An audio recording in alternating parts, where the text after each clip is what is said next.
cold wind drifted through the silent town as the wooden doors of the saloon creaked open, and an old man stepped inside with slow, careful steps that made the gunmen burst into loud, cruel laughter. They saw nothing but a weak body wrapped in a dusty coat, a man too tired to lift a glass, let alone draw a gun, and their mocking voices filled the room like sharp knives cutting through the still air. But beneath his calm face lived memories darker than the night outside, and behind his quiet eyes rested a fire that had once shaken the entire West.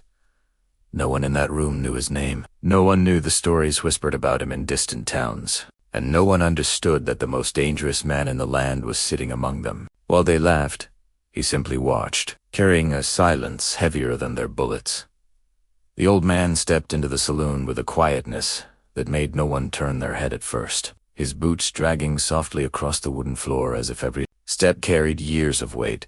And the moment people finally noticed him, they saw only a tired figure with slow movements and a face marked by time. To the gunmen gathered near the bar, he looked harmless, almost fragile, a man far past the days when anyone could survive the wild winds of the West, and their mocking voices rose instantly, calling him too old, too weak, too slow for a land ruled by iron and bullets. But while their laughter echoed through the smoky room, the old man kept his eyes lowered, hiding the storms he had lived through, the scars carved deep beneath his coat, and the memories that no soul in that saloon would ever dare to face if they truly knew who he once was.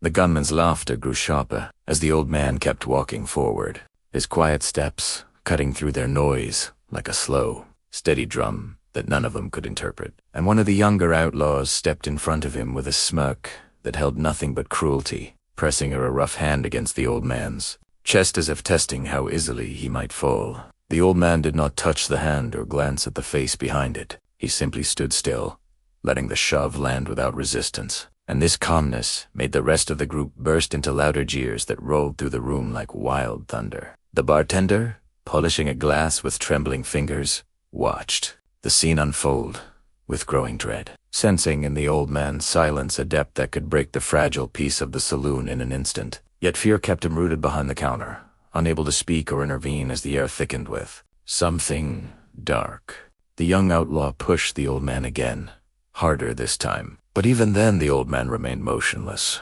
not raising a hand, not shifting his gaze, and this steady stillness only fed the arrogance of the men surrounding him, who believed they had found a helpless stranger to toy with on a slow evening. A card player at a nearby table paused mid-game, his breath caught in his throat as he studied the old man's expression, noticing something hidden in the faint tightening of his jaw, something too controlled to belong to a weak soul. And this subtle tension spread uneasiness through the onlookers, like a silent warning. "Still," the gunman continued, laughing louder, circling closer, brushing dust from their coats with exaggerated movements meant to insult. And one of them tipped the brim of the old man's hat back with the edge of a pistol, expecting a spark of fear or anger, but receiving nothing except the same unreadable calm. The bartender's hands shook harder, his instinct whispering that danger was forming like a storm cloud, building layer upon layer, because only a man with deep shadows inside could stay so composed under such mockery.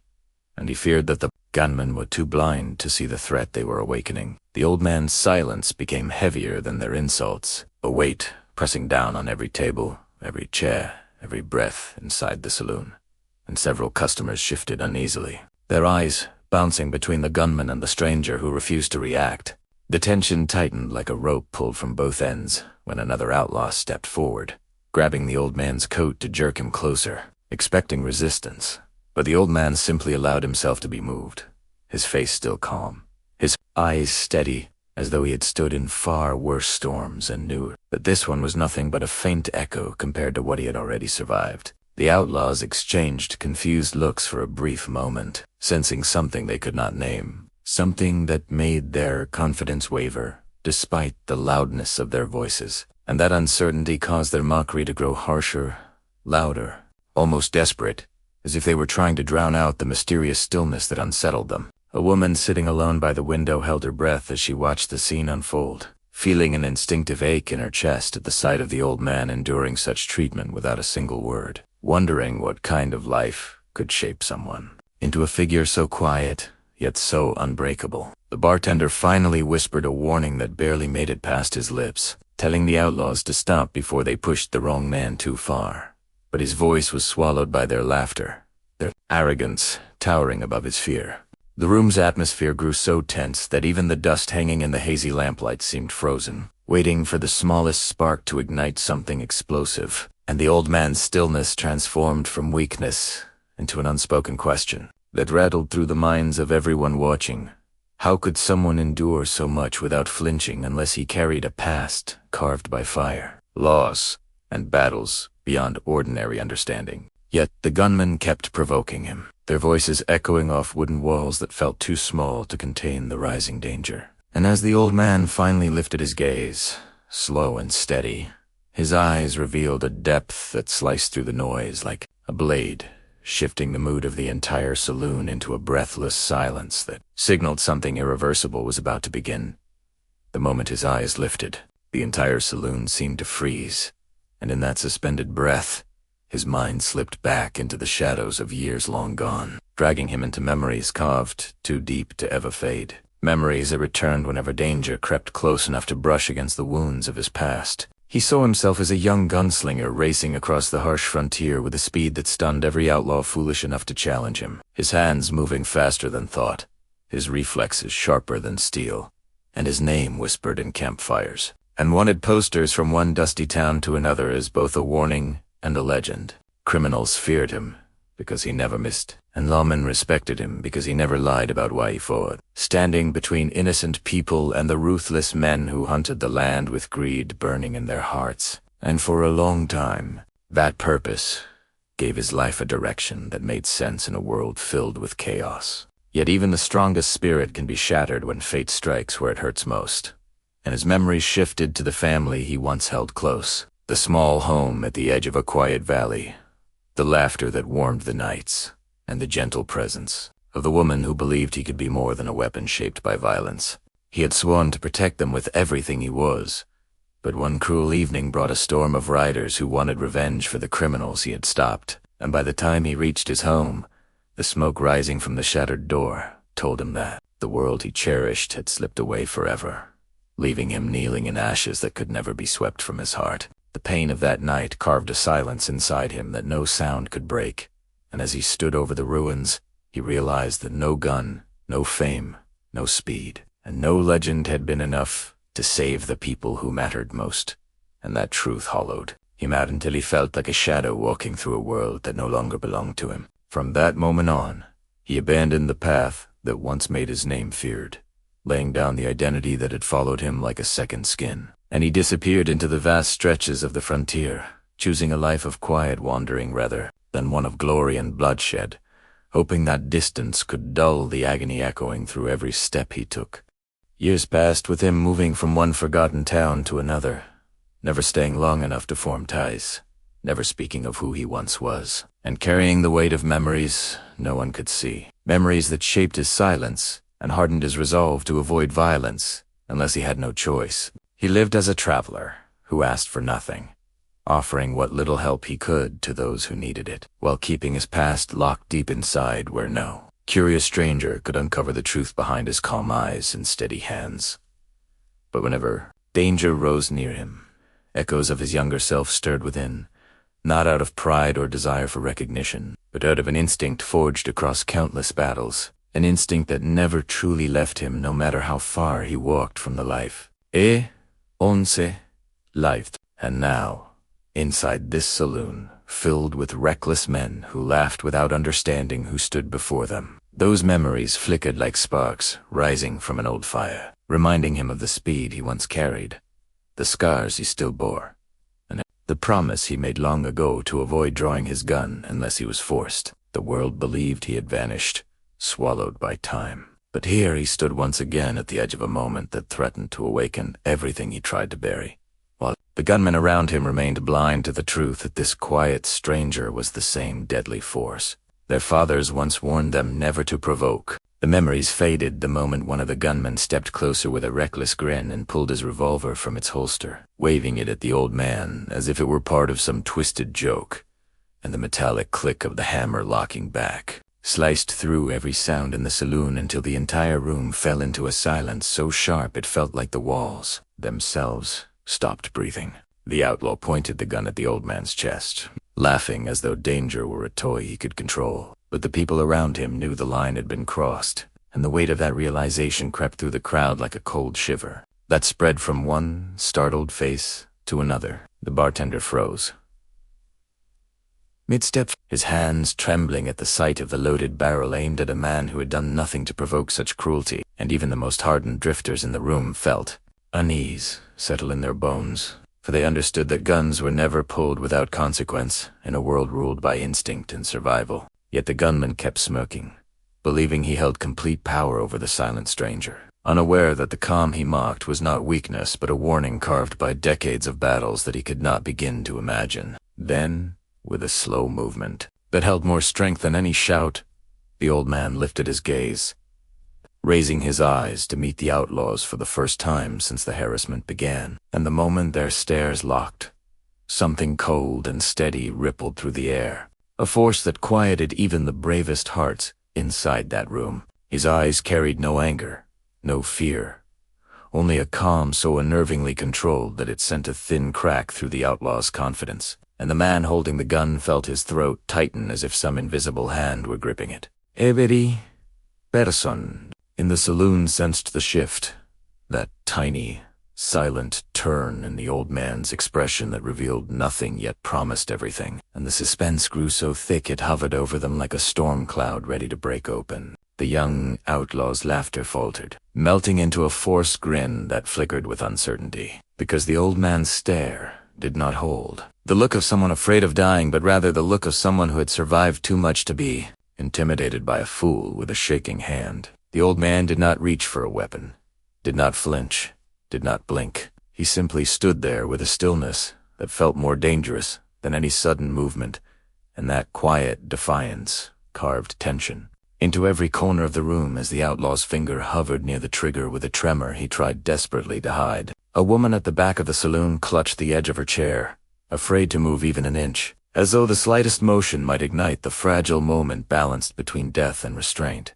while a card player pressed his lips together, silently praying the gunman would lower the weapon before something irreversible happened. But the old man's unwavering stare made the atmosphere heavier with each passing second, pulling everyone deeper into a suspense that felt almost unbearable, and the gunman found himself unable to break eye contact, as if the stranger's silence had wrapped around him like chains. The room seemed to shrink, the lamplight dimming against the weight of tension that gathered like dust around the outlaw's boots, and time itself felt as though it had slowed to a crawl, trapping every person in the space between the gunman's shaky breath and the old man's quiet resolve. No words were spoken, no chairs scraped, no footsteps echoed. The entire saloon held still, as if the fate of every soul inside hung on whether the gunman would lower his weapon or make a mistake he could never undo. And in that frozen instant, with danger coiled, tighter than a striking snake, the old man's eyes delivered a silent message that every witness felt deep in their chest. A warning carved not from anger but from experience, telling the gunman that he had stepped into the path of a force he could never hope to overcome, and the next breath would determine whether the night ended in regret or ruin.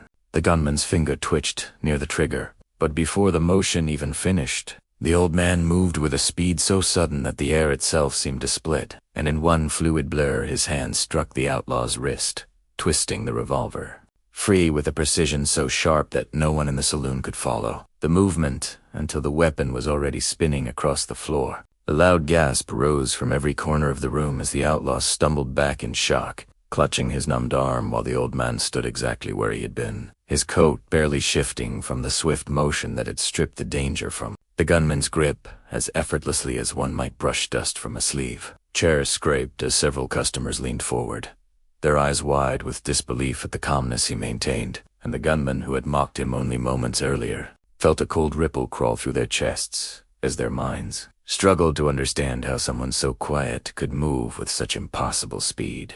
The old man lowered his gaze to the disarmed outlaw, speaking in a soft voice that carried through the silent room like a low wind before a storm, telling him that he remembered the burned farmhouse outside Silver Creek, the ambushed wagon near the Canyon Pass, and the family that vanished under suspicious shadows the night the outlaws fled into the desert with stolen goods. His words were few, quiet, steady, and each one struck deeper than a bullet, naming crimes only the guilty would recognize.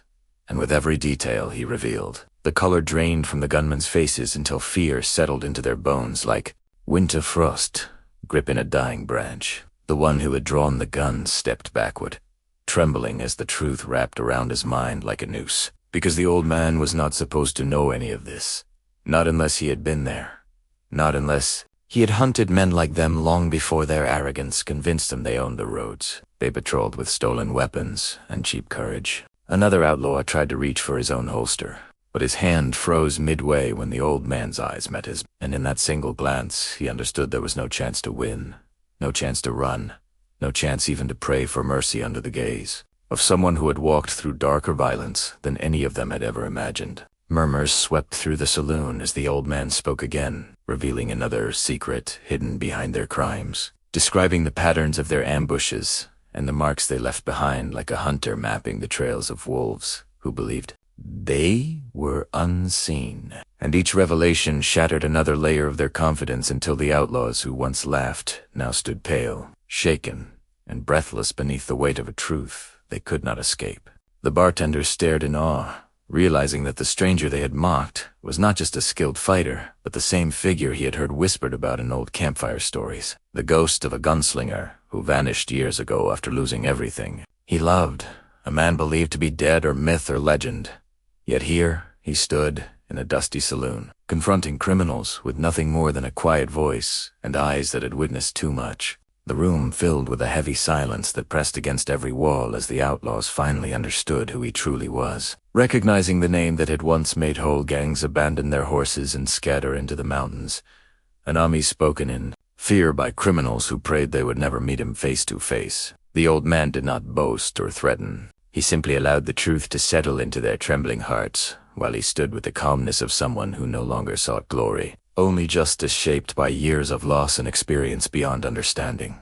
And the gunmen realized with dawning horror that they had provoked the very legend their fathers once warned them never to cross. The outlaws, shaken by the truth he had spoken, tried to mask their fear with desperate movements as one of them lunged toward the fallen revolver. Another reached for his knife, and a third attempted to raise his rifle from behind a nearby table.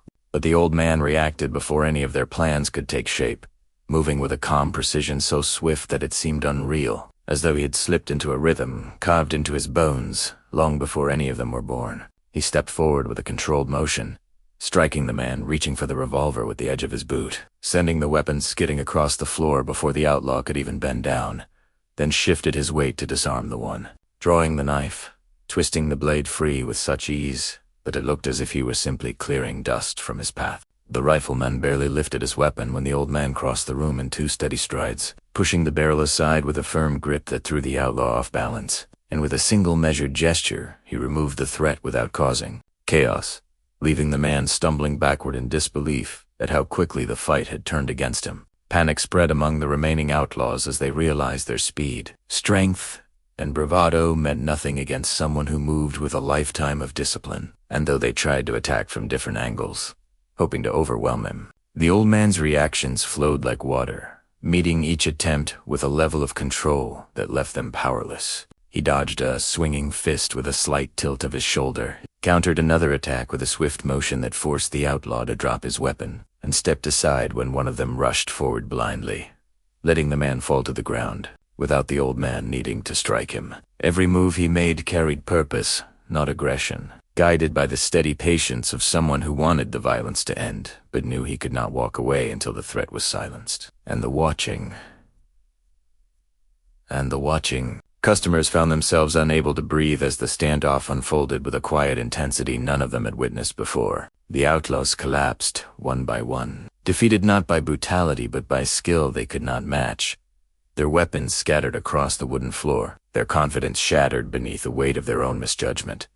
And soon the saloon held nothing but the sounds of their labored breaths and the steady calm surrounding the old man. In less time than it took for a lamp's flame to flicker, the fight was over, the danger gone, and the final outlaw slumped against a table with trembling hands as he stared at the quiet stranger they had dared to provoke. finally understanding the truth they had refused to believe. The old man stood in the center of the room with the same steady posture he carried when he entered, his coat hanging loosely at his sides, his gaze neither proud nor cruel, only tired, as though the victory had cost him more than the outlaws could ever understand. A hushed awe drifted through the saloon as the customers watched him, their eyes wide with a blend of fear, shock, and respect, because they had just seen a legend rise from silence, not through boastful displays, but through the mastery of a man who moved with the grace of someone shaped by hardship and loss. The bartender exhaled shakily, realizing he had been holding his breath the entire time, while the woman near the window blinked away the sting of emotion she did not fully understand, for something in the old man's stillness carried the weight of a life scarred by battles he never sought. No one cheered, no one spoke, and no one dared to move too quickly, because the atmosphere remained thick with the echo of what had happened, and the old man simply lowered his hands, letting the silence settle around him as the truth lingered. In every heart present, he had not fought for pride or dominance, but out of necessity, driven by instincts, long buried yet never forgotten. And in that moment they understood that they had witnessed not only a fight, but the quiet revelation of a man who carried both strength and sorrow in equal measure. The saloon remained frozen as the old man stepped back from the fallen outlaws, his eyes holding a quiet sadness that weighed heavier than any victory. And without a word he turned toward the door, moving with the same gentle calm he carried when he first entered.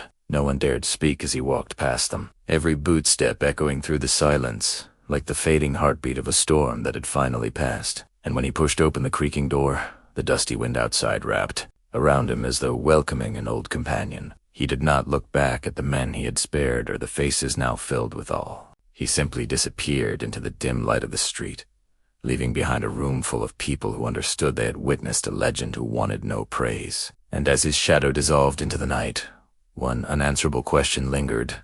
Where would he go? And why did a man with such power still choose to walk this world alone?